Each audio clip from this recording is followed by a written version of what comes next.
Good morning friends. আজ আমরা case নিয়ে আলোচনা করব। Case, different types and uses. ইংরেজিতে কেস নাউন বা প্রোনাউনের হয়।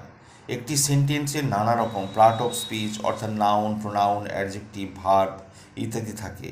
বাক্যে অন্য ওয়ার্ডগুলির সঙ্গে নাউন প্রোনাউনের একটা সম্পর্ক থাকে।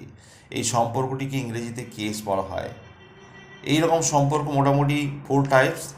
তাই আমরা সাধারণভাবে কেসও 4 রকম: nominative, vocative, objective, possessive. Nominative কর্তৃকারক, ভোকেটিভ সম্বোধনকারক, আর অবজেক্টিভ কর্মকারক এবং পজেসিভ সম্বন্ধবাচক কারক। প্রথমে ফার্স্টলি কর্তৃকারক। কর্তৃকারক বা নমিনেটিভ কেস। বাক্যের কর্তায় নমিনেটিভ বা সাবজেক্ট নমিনেটিভ কেস হয়। অন্যভাবে বাক্যের সাবজেক্টটিকেই নমিনেটিভ বলা হয়। He wrote a letter, you ate rice. এখানে হি, ইউ এটি সাবজেক্ট আর রোট, এট এগুলি ভার্ব হয়েছে। তাহলে এখানে হি, ইউ, দে এগুলিই নমিনেটিভ কেস হয়েছে, অর্থাৎ সাবজেক্টই নমিনেটিভ কেস হয়েছে। Place of nominatives in sentences. Nominatives বাক্যের প্রথমে বা সাবজেক্টের প্রথমে বসে। কারণ হি, দে, সে এগুলো আমরা ভালো করেই জানি। প্রশ্নবোধক বাক্যে প্রথমে ভার্বটা বসানো হয়। Is he ill, are you happy. আর আমরা to be or to seem এই কমপ্লিমেন্ট হিসাবে নমিনেটিভ থাকতে পারে। যেমন he is my father, to be verb is my father. He seems to be your sister, সে হয়তো তোমার বোন হবে। তাহলে এখানে সিমস টু বি ইউজ করলাম। এগুলো তাহলে আমরা বোঝা গেলো সিস্টার, হি, সি, দে এগুলি সমস্তই কর্তৃকারক বা নমিনেটিভ কেস। দ্বিতীয় আমরা আসছি সম্বোধনবাচক কারক বা ভোকেটিভ কেস। ভোকেশন মানে সম্বন্ধ আমরা জানি।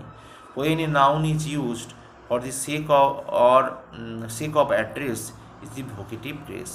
তাহলে কাউকে সম্বোধন করার জন্য যে নাউন ব্যবহৃত হয় তাকে ভোকেটিভ কেস বলা হয়।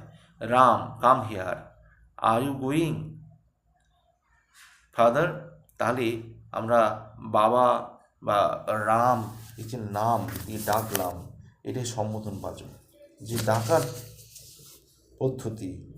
কাম হেয়ার ফরিদ, এখানে রাম, ফরিদ এগুলো সমস্ত ভোকেশন সেন্স বা সম্বোধন সেন্সে ব্যবহার হয়েছে, তাই এগুলি সব ভোকেটিভ কেস। তৃতীয় অবজেক্টিভ কেস বা কর্মকারক। কর্মকারক অর্থাৎ অবজেক্ট, তাই জন্য অবজেক্টিভ কেস। সেন্টেন্সে ভার্বকে কি বা হোয়াট, কি বা হোম কাকে দিয়ে প্রশ্ন করলে নাউন প্রোনাউনে যে উত্তর হয় তাকে অবজেক্ট বলা হয়। এই অবজেক্টগুলো যেখানে বসেছে সেই অবজেক্টিভ কেস। যেমন সি ড্রিঙ্কস মিল্ক, মিল্কটা objective case. He saw the tiger, they heard the sound, এই সমস্ত এই অবজেক্টগুলি objective case. Milk, tiger, sound নাউনগুলি অবজেক্ট, এই অবজেক্টগুলিকে অবজেক্টিভ কেস বলা হয়েছে। Babu saw me, me. You invited him, him এগুলো সমস্তই অবজেক্টিভ কেস। অবজেক্ট একটি ওয়ার্ড নিয়েও হতে পারে, একাধিক ওয়ার্ড নিয়েও হতে পারে। যেমন ডবল অবজেক্টের কিছু এক্সাম্পল দেখাচ্ছি। যেমন he gave me a pen, মিটাও অবজেক্ট আর পেনটাও অবজেক্ট। তাহলে ডাইরেক্ট অবজেক্ট কোনটা, যেটা বস্তুবাচক সেটা ডাইরেক্ট অবজেক্ট, আর ইনডাইরেক্ট অবজেক্ট যেটা প্রাণীবাচক। এ পেনটা বস্তুবাচক আর মিটা প্রাণীবাচক। সেই জন্য প্রথমটা ডাইরেক্ট অবজেক্ট বা অ্যাকিউজেটিভ, আর দ্বিতীয়টি হলো ইনডাইরেক্ট অবজেক্ট বা dative. A noun is in the dative when it stands for to plus noun or for plus noun. যেমন he gave Ram a pen, যদি to plus noun for plus noun দিয়ে change করি তাহলে কেমন হবে? He bought for Ram a pen, he bought a pen to Ram, এগুলো দিয়ে করা যেতে পারে। আচ্ছা, এবার আছে আমরা আসছি ট্রানজিটিভ ভার্ব আর ইনট্রানজিটিভ ভার্ব। আমরা প্রচুর ব্যবহার করি, এগুলো নিয়ে প্রশ্নও থাকে যে ট্রানজিটিভ ভার্ব কাকে বলে আর ইনট্রানজিটিভ ভার্ব কাকে বলে। যে ভার্বের অবজেক্ট আছে তাকে ট্রানজিটিভ ভার্ব বলা হয়।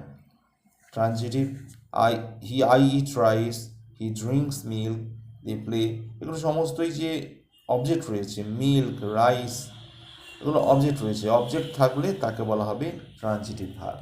যদি অবজেক্ট না থাকে তখন তাহলে ইনট্রানজিটিভ। যেমন ধরো he is ill, they are happy. Happy বা ইলটা নিশ্চয়ই অবজেক্ট নয়, ইল হ্যাপি এগুলো অবজেক্ট নয়, এগুলো হচ্ছে, তাই এই ভার্বগুলো কি ইজ প্লে এগুলো যে ভার্ব রয়েছে এগুলো ইনট্রানজিটিভ ভার্ব। আর কগনেট অবজেক্ট, একই ধরনের অবজেক্ট সম্বন্ধে আমরা যখন পড়ছি এটাও জেনে নেওয়া দরকার। কগনেট অবজেক্ট, সমজাতীয় অবজেক্টকে কগনেট অবজেক্ট বলা হয়। সমজাতীয় মানে অরিজিনটা একই ধরনের ওই ওয়ার্ডগুলোর। কখনো কখনো ইন্ট্রানজিটিভ তারই দেহ থেকে অংশ নিয়ে অবজেক্ট তৈরি করে, তাদেরকে অবজেক্ট হিসেবে কাজ করার জন্য এই জাতীয় অবজেক্টকে কগনেট অবজেক্ট বলে, বা সমধাতুজ কর্ম। সাধারণভাবে অন্যভাবে যখন একটি সেন্টেন্সে ভার্ব বা অবজেক্ট একই ওয়ার্ড থেকে সৃষ্ট হয় তখন ওই অবজেক্টকে কগনেট অবজেক্ট বলা হয়। যেমন he died a peaceful death. এই ডায়েড আর ডেথ এই দুটো একসঙ্গে সম্পর্কিত। এটা ডায়েডটা ভার্ব আর ডেথটা হচ্ছে অবজেক্ট, এটা cognate object. He loved a love, heavy hearty love, loved are love. He slept a sound sleep, slept are sleep, এগুলো সবই কগনেট অবজেক্ট। এবার প্রিপোজিশনের অবজেক্ট, প্রিপোজিশনের অবজেক্ট হলে তাকে অবজেক্ট টু প্রিপোজিশন বলে। যেমন he looked at her, I never bought of him, father seems to disapprove of the idea. এখানে her, him, the idea prepositional object বা accusative object বা কর্মবাচক হিসেবে ব্যবহার করা হয়েছে। He looked at her, her, a bought of him, তাহলে প্রিপোজিশনের অবজেক্ট। প্রিপোজিশন অ্যাট এর অবজেক্ট, অফ এর অবজেক্ট, এটা আমরা দেখতে পেলাম। When a noun is the object to a preposition it is said to be accusative case. Accusative case বলা হয়। অ্যাকিউজেটিভ কেস মানে অবজেক্টের যদি প্রিপোজিশনের অবজেক্ট হলে তখন তাকে অ্যাকিউজেটিভ কেস বলি। অবজেক্টিভ কেস অফ নাউন, নাউনের অবজেক্টিভ কেস। নাউনের ক্ষেত্রে একমাত্র পজিটিভ ছাড়া অন্য কোনো কেসে পৃথক ফর্ম নেই, কিন্তু প্রোনাউনের বিভিন্ন কেসের ফর্ম আছে। যেমন he helped Ram, Ram helped him. তাহলে রাম প্রথম বাক্যে রাম অবজেক্টিভ কেসে আছে, দ্বিতীয় বাক্যে রাম নমিনেটিভ কেসে আছে। দেখুন হি হেল্পড রাম, এখানে রামটা অবজেক্ট, আর রাম হেল্পড হিম এখানে হিমটা অবজেক্ট, রামটা নমিনেটিভ কেস হয়ে গেল। রাম রামই রয়েছে, কোনো চেঞ্জ নেই, কিন্তু প্রথম বাক্যে নমিনেটিভ, দ্বিতীয় বাক্যে অবজেক্টিভ হয়ে গেছে। তাই অবজেক্ট বা অবজেক্টিভ কেস সম্বন্ধে আরও নানান মজার গল্প আছে, সেগুলি আর পরে জানবে। এবার আমরা পজিটিভ বা জেনেটিভ কেস সম্বন্ধে আমরা আসছি। পজিটিভ বা জেনেটিভ কেস সম্বন্ধে আসছি। সম্বন্ধবাচক কারক। পজিটিভ মানে অধিকারবাচক, অর্থাৎ যে ওয়ার্ড দ্বারা একটি নাউন বা প্রোনাউনের অপর কোনো নাউন বা প্রোনাউনের ওপর অধিকার প্রতিষ্ঠা করে, এই ওয়ার্ডটি বা নাউন বা প্রোনাউনটির পজিটিভ কেস হয়। যেমন মাই ফ্রেন্ড, আওয়ার হাউস, এই হাউসটার উপরে আমার অধিকার। শার্ট, হিজ শার্ট, এই শার্টের উপর অধিকার, এগুলো আমরা অধিকার বোঝাচ্ছি। মাই, আওয়ার, হিজ এগুলো দিয়ে অধিকার বোঝাচ্ছে। এইগুলো হলো পজিটিভ বা সম্বন্ধবাচক কারক। লক্ষ্য করো, প্রোনাউনগুলির বিভিন্ন ফর্ম রয়েছে পজিটিভ বা জেনেটিভ কেস বোঝানোর জন্য, কিন্তু নাউন এর ক্ষেত্রে ইএস দিয়েই পজিটিভ কেস করা হচ্ছে। ভালো করে দেখো যে I, first person I, we, second person you, third person he, she, it, they, Lata, Babu. তাহলে অবজেক্টিভ কেসে আই থেকে মি, আস, পরপর মি, উই থেকে আস, ইউ থেকে ইউ, হি থেকে হিম, সি থেকে হার, ইট থেকে ইট, দে থেকে দেম, অ্যান্ড লতা বাবু যেমন ছিল তেমন। পজিটিভ কেস বা জেনেটিভ কেসে হয়ে গেল আই থেকে মাই বা মাইন, আওয়ার থেকে উই থেকে আওয়ার, আওয়ার্স, ইউ থেকে ইয়োর্স, হি থেকে হিজ, সি থেকে হার বা হার্স, ইট থেকে ইট, দেয়ার থেকে দেয়ার্স, দে থেকে দেয়ার্স, এবং নাউন থেকে লতা, বাবুস। পজিটিভ অফ নাউন, নাউনের পজিটিভ করার জন্য কতগুলি সাধারণ নিয়ম রয়েছে, সেগুলি শিখে নাও। সাধারণভাবে নাউনের পর এস নাউনের পর এস এর আগে সি পরে অফ বসিয়ে পজিটিভ করা হয়। সাধারণভাবে মানুষ উঁচু জাতের প্রাণীদের ক্ষেত্রে নাউনের সঙ্গে এস বসিয়ে পজিটিভ করা হয়। যেমন ম্যানস লাইফ, মানুষের জীবন। বীরুজ ব্রাদার, বীরুর ভাই। টাইগার স্পট, বাঘের থাবা। রামস শার্ট, রামের জামা। কাউজ মিল, গরুর দুধ। লায়ন শেয়ার, সিংহ ভাব। মানকিজ বানরের থাবা। আলাদিন ল্যাম্প, আলাদিনের প্রদীপ। কিছু কিছু প্লুরাল নাউন আছে যাদের এস বা এস যোগ করে নাউনগুলির ক্ষেত্রে এস না বসিয়ে শুধু পজিটিভ কেস করা হয়। যেমন বয়েজ স্কুল, যাদের লাস্টে এস রয়েছে। গার্লস হোস্টেল, এদের আলাদা করে এস যোগ করার দরকার নেই, বয়েজের ফিসে অপস্ট্রফি যোগ করলেই হবে। Girls hostel, players tent. Doctors room, ডাক্তারের ঘর। যাই হোক, এইসব নাউনের শেষে এস বাই এস যোগ না করে অন্যভাবে ইএন যোগ করে, যেমন ইএন বাই ইএন যোগ করেও প্রয়োগ করা যায় যে সমস্ত নাউনের ক্ষেত্রে, তাদের ক্ষেত্রে অ্যাপোস্ট্রফি এস দিয়ে পজিটিভ করতে হয়। যেমন women's library, children's park, men's work, এগুলোতে এস যোগ করতে হবে। Use of the of. আমরা শেষের দিকে চলে এসেছি। সাধারণভাবে অচেতন পদার্থ বা ছোট প্রাণীর ক্ষেত্রে পজিটিভ করতে এস ব্যবহার করা হয় না। এক্ষেত্রে রামের পা, রামস লেগ, কিন্তু টেবিলের পা টেবিলস লেগ বললে হবে না, দি লেগ অফ দ্য টেবিল। বোঝা গেছে? The Windows of the room, the farmers of our family, the farmers of our family are poor, the students of the school are good, the water of this river is sweet, name of our village is Palashpur.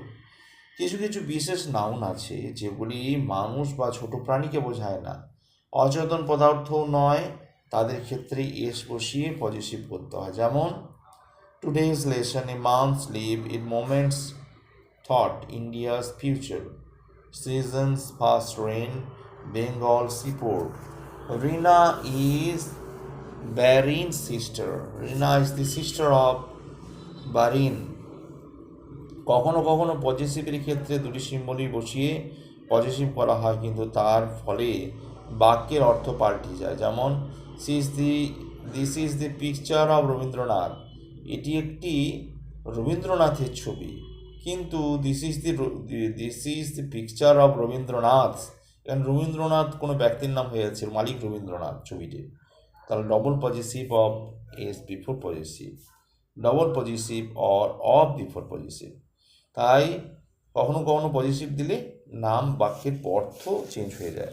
Positive case in apposition, যখন positive নাউনটা অন্য একটা নাউনের বদলে বসে। In apposition to another, apposition মানে পূর্বে বসছে, তখন দুটি নাউনের আগে এস না বসে একটি নাউনের আগে এস বসে। যেমন he loves his friend, Haru's brother. তাহলে ফ্রেন্ডস হারুজ ব্রাদার নয়, ফ্রেন্ডস হারুজ ব্রাদার নয়, এখানে he loves his friend comma দিলাম, Haru's brother. Drop of noun after positive, কখনো কখনো স্থান বোঝাতে স্থানবাচক নাউনটা পজিটিভের পর উচ্চ থাকে। I will meet you at Rambabu's, Rambabu's house নয়, এখানে উচ্চ রাখলো স্থান বোঝাতে, স্থান বোঝানোর জন্য। এখানে হাউস এই নাউনটা উচ্চ রয়েছে। You will find him at the barber's, barber shop, বারবার শপ বোঝানো হচ্ছে, বারবার্স দিয়ে বারবার শপ। তো এতটাই ছিল কেস চ্যাপ্টার বা কারক চ্যাপ্টার। আমরা পরবর্তীতে আরও অন্যান্য চ্যাপ্টার নিয়ে আলোচনা করব। সাথে থাকার অনুরোধ রাখছি, চ্যানেলটি সাবস্ক্রাইব ও শেয়ার, কমেন্টস, লাইক করবার জন্য অনুরোধ করছি। অবশ্যই পাশে থাকবেন, করবেন। ধন্যবাদ।